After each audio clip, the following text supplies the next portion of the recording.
Here to deliver some more of the hard truth, our good friend Dylan Sinn from the Fort Wayne Journal-Gazette. How's it going, my brother? I'm good. Thanks for having me on, Jim. It is always a pleasure, and for us, so just to quickly mention it because I could not ignore it, but the suit filed against Indiana yesterday by a couple of former basketball players, and I keep wanting to make this clear. This is a class action lawsuit. This is not just these two guys. Those are just the first two, and I guess they kind of take the bullets, so to speak, as being the guys named initially, but they will not be the last to come up. So there's just more to come out, and so that's why there's not a lot of information other than what everybody else knows, and it's just a kind of a wait and see how the rest of this drops. Yeah, no, I mean that's kind of the way you have to look at it. Is there's going to be more information that comes out about this. There's we already saw the story as it broke 6 weeks ago now about that, and this is kind of following on top of that. So yeah, there's obviously going to be more information that comes out as we go. It's obviously not anything you want to hear at all, and so I do think that it's hard to say anything right now in terms of just how this will play out because we don't know. But yeah, it is something to obviously monitor here going forward. Yeah, and like I said, there's not a lot to say on it, so there's not a lot that I can comment to. So, but for the people that are, suggesting why wait so long and this, that, and the other thing. First of all, you got to understand when this happened, all of these people were kids. These guys were all kids, and not only that, they were in the pressure of the situation they were in. Number one. Number two, it was made known to people apparently. So don't jump to conclusions is my ultimate point. So instead of being accusatory and things like that, I would hope that by now people learn you got to wait because there's always more information coming. So that's that. But we'll move on from there. Gigantic football weekend coming up for Indiana, of course. It is probably the biggest homecoming weekend in the history of Indiana University. Seriously, when and all told, with all that's going on, first of all, the game in and of itself is huge. It's against a big time opponent. It's against an opponent that is very highly respected. It's against an opponent with a traditional name that means a lot to beating. It's the best team that Indiana will face up until now.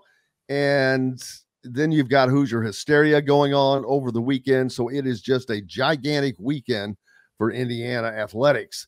And the game was sold out a week and a half in advance.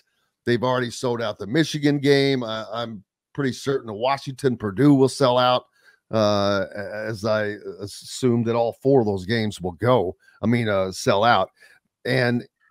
But the game at hand is Nebraska. Nebraska also had a bye week, which is kind of unusual leading into this game. And Dylan Raiola, the true freshman quarterback, he's been playing pretty well. So this should be a damn good game that we see on Saturday. Yeah, absolutely. And it's going to be a significant test for Indiana's offense. This is kind of good on good. There are some advanced metrics that have Nebraska as the best defense in the country, not one of the best, but the best defense in the country. Indiana's offense has been, by the metrics, one of the best in the country on its own. So yeah, it's going to be kind of a good on good in that situation. Nebraska's offense has struggled for several weeks now. Raiola is a true freshman, obviously one of the top recruits in the entire country. They're over the moon to have him, and he showed early in the season that he is as advertised in terms of just the talent. He's still figuring things out on a down-to-down perspective. The offense hasn't been super explosive, but they've been able to make some big plays and score some points against lesser defenses. We'll see how well Indiana's defense does. Their defense struggled a little bit against Northwestern. I do think part of Indiana's struggles on defense against Northwestern were the results of Jalen Walker being hurt. I think he's one of their best players on defense. I think having him out for the final 2.5 quarters of that game was part of the issue for Indiana on defense in that game. So I think we'll see a better version of the Hoosiers against Nebraska on that side of the line of scrimmage. But it will be a test for them as well against an offense that can be explosive, if not particularly consistent. So it is Indiana goes into the game favored by about 5.5, which is something that it kind of tells you that even as the national consciousness struggles to catch up with Indiana and how good they are or might be, the people who know in Vegas they absolutely believe in the Hoosiers. Now you still have to go out there, as Kurt Seghetti likes to say, and go put it on the field. But the people who know things believe that Indiana is for real and is legitimate, and not only can win the game, but is favored to win the game. So I think that matters as kind of a baseline setting for this game, is that they should win, right? I know that there's a lot of people kind of still trying to wrap their heads around that, is that Indiana is the better team on paper in this game. And that, again, that doesn't mean you win the game. That doesn't mean that you're going to go out there and dominate. But it is these are two teams that are pretty good, but Indiana right now is the better team. I agree with that exactly. This is a game of something's got to give. I just put up some stats for you. The IU offense averages 48 points per game. That's through 6 games, people. That's not, a 2-game anomaly. This is through 6 games. They also average 512 yards of offense. That's a lot. The Nebraska defense has given up 11 points per game and 275 yards per game. So I do not think that, I think obviously this is going to be the toughest defense the Hoosiers have faced, and they probably won't reach these marks Saturday of 48 and the 512, but I think that they will still be in the upper 30s and upper 400 yards of offense. And I don't think that Nebraska, their offense has not been this productive. As a matter of fact, they struggled against even Purdue. So Indiana's defense has also been pretty stout. They're giving up 14 points per game. I don't remember how many yards per game, but it can't be that much. So I just think this is a case where Indiana's offense is just that much superior to Nebraska's offense. And if all things are equal defensively, which they are probably pretty close, let's say even if you give the edge to Nebraska in defense, I still don't think it's going to be enough to stop. It will slow down, but it will not stop this Indiana offense. They have too many weapons in too many different ways of coming at you. Yeah, no, I mean, I think that there is a possibility that Indiana just scores 28 points in this game, and that's more than enough. I do think that Nebraska is going to attack them differently than Northwestern. I think Northwestern has a pretty good defense too. And Indiana kind of sliced and diced them for much of that game. I think Nebraska is going to learn from that. They have a good defensive coaching staff. Matt Rule is a very good coach, and they're going to have some stuff ready. I don't think all that RPO stuff that Indiana has been running so effectively all season is going to be quite as effective in this game. If anything, Nebraska is going to kind of sell out to stop that.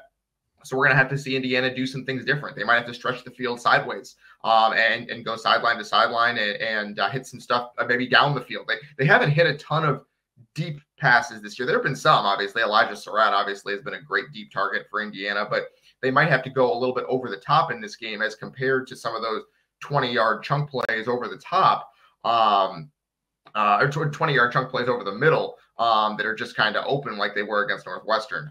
They might have to rely on the run game a little bit more because, again, I think Nebraska is probably going to drop 6 or 7 in coverage on most plays and say, hey, can you run the ball against us? Can we stop you with 4 guys up front? So I'm interested to see how that plays out. I think that this is, again, it's good on good, right? Like it's a fascinating football game because these teams are both good. That's not something you usually hear about an Indiana football team, but that's what this game is. And it's two coaching staffs that know how to get their teams prepared, which is also something I'm interested in, is that Matt Rule and Kurt Signetti know how to get their team up for a big game. And I think that is that makes it fascinating as well, that these teams are both going to be ready to go. I wonder if we're going to see some chippiness early in this game, because there's 2 weeks of pent up energy for these teams off of bye weeks, and they are both going to be emotional and ready to roll. Like, this is a big game for Nebraska too. They have not been to a bowl game, I think, since 2016. They're trying to get bowl eligible. It's been kind of a big issue for them over the last several years, that they've had several chances to get to 6 wins and have lost almost all of them, including 3 straight at the end of last season when they were 5-4 and finished 5-7. So this is a big game for them too, and they are trying to build slowly and steadily and get back to where they want to be under Matt Rule. And this is a measuring stick game for them now, after they lost to Illinois earlier this year in a game that I think a lot of people are disappointed by. They want to go out there and beat a ranked team and get to bowl eligibility and really feel like their season is still on the upward trajectory that they hoped it would be. Yeah, and this is, like you said, it's huge for Nebraska because they don't want that second loss. That second loss does not wreck your season, but it does put you in a category, and a category of, okay, you're out of the shot of being elite, to me, and because you have to go 11-1 in the league to be in that upper category. And once you're out of that possibility, Michigan, they're out. They're done. They to me, there is no path to the college football playoffs for Michigan. Although that's crazy to say this with this many games left, I just cannot imagine them going on a 6-0 win streak. Sure, they're not that good. They're a good team, but they're not that good. Other than Ohio State, I'm not sure who else they have to play, but they have to play Ohio State, and that would be a shocker for to see them beat the Buckeyes this season. They're just not as good, I don't think.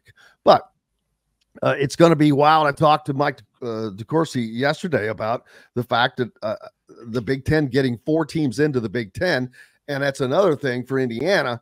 If they want to go to the college football playoffs, they don't have a choice but to go 11-1. And even if they did, they would still be the 4th Big Ten team to get in, is my estimation of how these things will play out.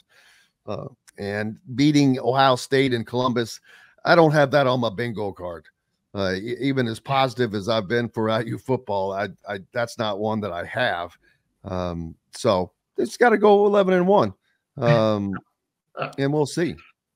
That's right. And because the way it works out is that it's possible that Ohio State, Penn State, and Oregon all finish 11-1 or better. So Indiana could finish 11-1, and as you said, still be the 4th team in that category, because Ohio State and Penn State still have to play. Penn State and Oregon do not play, if I'm remembering correctly. So yeah, it's possible that all 3 of those teams go 11-1. And IU would have to go 11-1 to even have a chance. I think they would get in at 11-1. I think that they would be very hard to keep them out. But the problem is it's so hard to game out because the SEC has so many teams that right now are in the mix, but they all play each other at a certain point, or some of them do, some of them don't.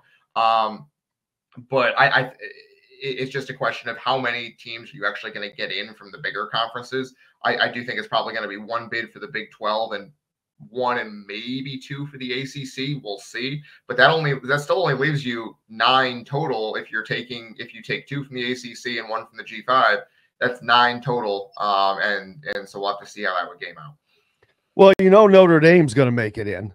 Notre Dame still has to win out. I'm not convinced that they can. They have got to go to USC. They would get in at 11-1. They have to go to USC. I mean, they before they go to USC, Army they have and to Navy. play Army and Navy. Yeah, Army and Navy, ranked. Both teams. Yes, and who have not been really like both of those teams are just blowing everyone out. But they are as good as they have been in a very long time. Both of those teams. And Notre Dame has to play both of them away from home. They play Army up in New York at MetLife Stadium, up in New Jersey, I should say, I guess, up in MetLife Stadium, and they play Navy at Yankee Stadium. No, I have that wrong. It's the other way around. It's Navy at MetLife and Army at Yankee Stadium. So they have both of those before they go at USC. So I am not convinced they're going to go 11-1. I think they get in 11-1, but I don't think they get there. I think they probably finish 10-2. We shall see. We need to take a pause for the cause and remind you that this segment was brought to you by Reynolds Family Dentistry and Freethink Apparel. Make sure you reach out to freethinkapparel.com. Of course, we'll be back to the Hard Truth Distilling Company studios for more right after this.